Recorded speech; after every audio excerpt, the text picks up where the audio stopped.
The summer of 2020 was many, many trips in the hospital, and I was dying. I lay awake night after night thinking mournfully about the very real potential my son would grow up without a mother. As my struggle to recover continued, I was unexpectedly thrust into advocacy stemming from a blatant racially biased incident in September 2020.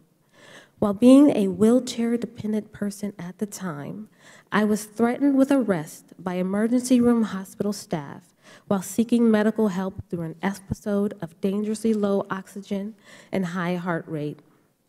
This same hospital had tested me for illicit drug use without my knowledge 3 times prior in response to the long COVID symptoms I presented with.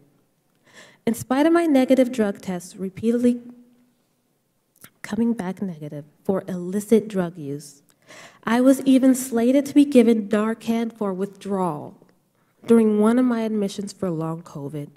Yet without apology, this hospital now touts itself as a post-COVID rehabilitation center. I'm standing here today thanks to a heavy regimen of medications, but I still remain disabled, chronically ill, and undertreated. Unfortunately, my last trip to the emergency room from long COVID just 2 weeks ago remains startlingly reminiscent of my care 2 years ago, as it produced little more than this bruise from my IV of fluids. Though I went to the hospital with symptoms common for myself and others stemming from long COVID, I wasn't administered any medication, nor was the protocol for my diagnosed symptoms followed.